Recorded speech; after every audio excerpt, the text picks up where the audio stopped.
Shalom YouTube, welcome back to OTH. Today, the family, say hi everybody. Hi. No, say hi everybody. Hi everybody. There you go.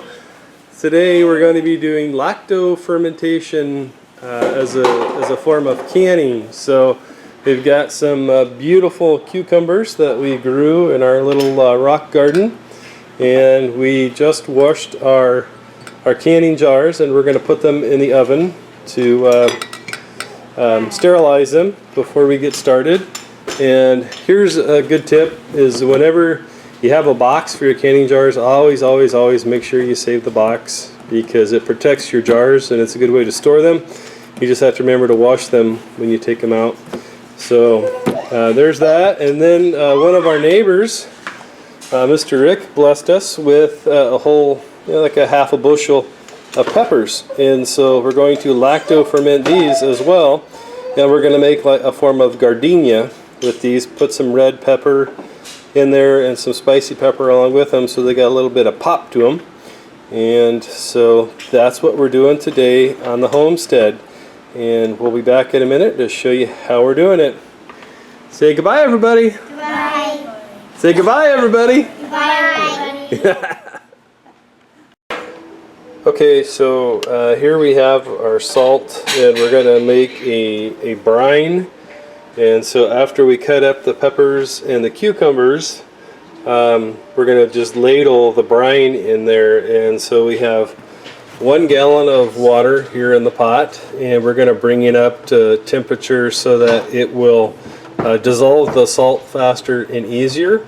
And then we'll have to let it cool off before we put it in the jars, and that way we're not cooking our stuff, because that defeats the purpose of it, and it negates the positive health benefits that we get from lacto fermentation. And so we'll want this to cool off well before we use it, but we need the salt dissolved into the water. So the best and most correct way to do that is to create a salt brine. And depending on who you talk to, you need between 2 and 2.5% salt brine or saline solution that you're using. And so between 2 and 2.5%. And so for 1 gallon of water, we need between 77 and 97, something like that, grams of sea salt. And that is the most correct way to do it, because not all salt has the same density to it or the same moisture level in it, and so that will affect how much volume it takes. And so weighing it is much more accurate than trying to measure it.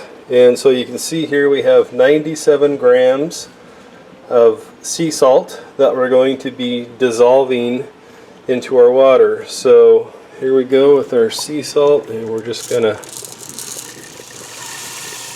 pour it in the water, and we'll keep stirring it. And we don't want this to get any hotter than it has to, so that it will effectively dissolve the sea salt, because it's got to cool down. And we don't want this to be an all-day process either. So there we go, those are the first steps. Okay YouTube, so here we are. We like to use the Tatler lids because everything's reusable, and especially for doing the lacto fermentation. And so basically all we did was, in each jar we put 1 clove of garlic, a teaspoon to 2 teaspoons of dill, and a quarter of a teaspoon of ground pepper, which would be about the equivalent to 2 or 3 peppercorns. And we got it all in there, and then we're going to take our lid with a seal on there and just set it on top, make sure it's seated properly, which that didn't. So there we go, make sure it's seated on there properly. And the seal on these isn't really that important, because we want a little bit of air to leak. And so what we're going to do is we're just going to tighten this on there so that it's just well, I can't tighten it anymore with 2 fingers, so a little bit of air can escape. And then when we're storing these for 7 days on the countertop. We're going to do it like this so that we can check those lids regularly and belch them a little bit and make sure that they're tight. And the idea is that you want just enough of the fermentation it produces or off gases, and we want it to escape, but we don't want oxygen to get back in there. And so that's why you want the lids tight but not too tight, and you check them. And here in a while I'll show you, you'll be able to see the fermentation happening and the bubbles coming up through there. And that's not, you know, trapped oxygen getting out, that's the fermentation process taking place. Okay, so here is our finished product. We've got 6 quarts of the sweet peppers or banana peppers that we have here fermenting. Okay, so we have the cauliflower, and we added dill to that, the 1/4 teaspoon of fine ground black pepper, a pinch of hot red pepper, and 2 or 3 cloves of garlic. And then we have pickles. These are cucumbers that the kids grew in our rock garden, and so those are just big slices for our hamburgers. And then we got spears here, and so everything looks like it's turning out real good so far. And so over the next 7 days we'll just keep an eye on this. And as you can see, baby JC wants to be the star of the video, and you can hear her in the background. But here's a good helpful tip when you're doing this. Always keep your jars in a tray, because at some point some of these, as they get to fermenting, they may bubble over, and when that happens you want something to catch it, or you're going to have a heck of a mess wherever you're storing them. And so like we talked about earlier, just tight enough, you know, like this. That's all the tighter you want to get it. Tight enough so that the gases can escape, but not so tight that oxygen can readily get in.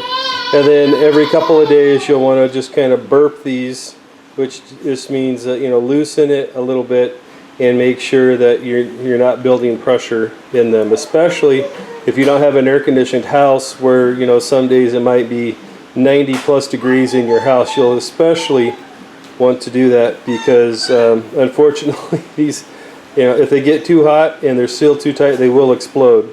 So word to the wise, so to speak. But it's not an issue, it's not a problem if you just remember it and, you know, you take good care of them.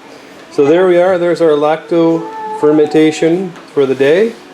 And next, the missus is going to be using these bell peppers and the tomatoes that we got to make some wonderful cilantro salsa. So thanks for joining us today. We greatly appreciate it. I hope you have a wonderful day. Shalom.